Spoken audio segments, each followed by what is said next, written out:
Sejarah singkat kemerdekaan Indonesia. Sejarah singkat kemerdekaan Indonesia dimulai pada awal Indonesia merdeka pada 17 Agustus 1945. Setelah sebelumnya berada di bawah penjajahan Belanda dan Jepang. Proklamasi kemerdekaan Indonesia dibacakan langsung oleh Soekarno dengan didampingi Muhammad Hatta di Jalan Pengangsaan Timur nomor 56 Jakarta Pusat. Tercapainya kemerdekaan Indonesia itu tentu menoreh peristiwa bersejarah yang cukup panjang. Saat ini, setiap tanggal 17 Agustus, masyarakat tanah air selalu memperingati Hari Proklamasi. Tanggal tersebut merupakan titik balik dari sejarah kemerdekaan Indonesia yang cukup panjang, di mana sebelumnya penduduk tanah air sempat dijajah selama bertahun-tahun.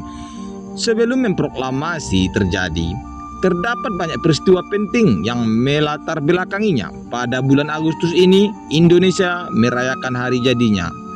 Kemerdekaan Indonesia sendiri tak datang tiba-tiba. Kemerdekaan didapat dari perjuangan dan pengorbanan para pahlawan melawan penjajah. Makna dan arti kemerdekaan tentu sangat besar bagi masyarakat Indonesia. Berbagai peristiwa penting melatar belakangi kemerdekaan Indonesia, dimulai dari peristiwa Rengas Dengklok hingga pembacaan teks proklamasi. Jepang kalah dari Sekutu. Sebelum Indonesia berhasil meraih kemerdekaan, ada peristiwa penting terlebih dahulu, yaitu kalahnya Jepang dari Sekutu pada 6 Agustus 1945. Kota Hiroshima, Jepang luluh lantah akibat bom atom yang dijatuhkan oleh Amerika Serikat. 3 hari berselang, tepatnya pada 9 Agustus 1945, Amerika Serikat kembali menjatuhkan serangan bom atom di kota Nagasaki, Jepang. Hanya dalam waktu singkat, kedua bom atom ini berhasil menewaskan ratusan ribu orang di Hiroshima dan Nagasaki.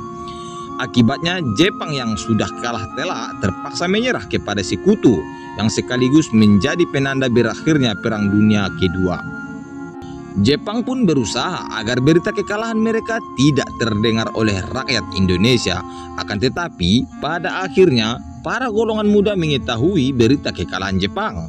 Mereka segera mendesak Soekarno dan Hatta agar memproklamasikan kemerdekaan Indonesia. Pro kontra proklamasi pada peristiwa Rengas Dengklok. Sejarah kemerdekaan Indonesia juga mengalami pro kontra menjelang pembacaan proklamasi tersebut. Pro kontra ini terjadi antara golongan muda dan golongan tua, di mana golongan tua merupakan para anggota PPKI seperti Soekarno dan Hatta. Sementara golongan muda diwakili para anggota PETA dan para mahasiswa. Pro kontra ini terjadi karena golongan muda menganggap bahwa golongan tua terlalu konservatif. Sebab mereka menghendaki pembacaan proklamasi harus melalui PPKI dan sesuai dengan prosedur yang telah dijanjikan oleh Jepang, yakni pada tanggal 24 Agustus 1945. Di sisi lain, golongan muda menolak jika proklamasi harus dilaksanakan melalui PPKI. Pasalnya, golongan muda menganggap bahwa PPKI merupakan bentukan Jepang dan mereka menginginkan kemerdekaan dengan kekuatan sendiri.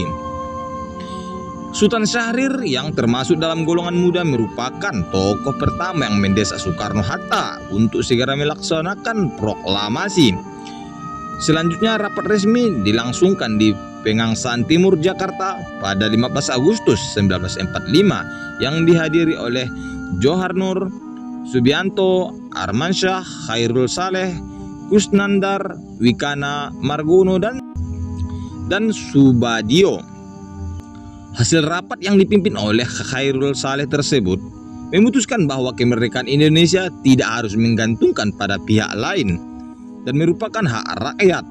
Meski keputusan rapat yang menjadi bagian sejarah kemerdekaan Indonesia itu telah disampaikan kepada Soekarno-Hatta, mereka tetap bersikeras dengan pendiriannya, yaitu proklamasi harus dilangsungkan melalui PPKI. Sehingga pada akhirnya golongan muda membawa Soekarno-Hatta ke Rengas Dengklok, salah satu daerah di Kabupaten Karawang. Pilihan membawa Soekarno-Hatta keluar Jakarta adalah untuk menjauhkan mereka dari pengaruh Jepang.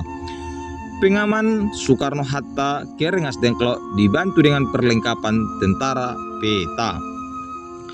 Rengas Dengklok sendiri dipilih karena letaknya strategis dan terpencil, sehingga tentara peta bisa mengawasi setiap langkah tentara Jepang.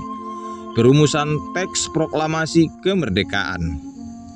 Dengan adanya peristiwa Rengas Dengklok, akhirnya Soekarno dan Hatta tergerak untuk segera memproklamasikan kemerdekaan.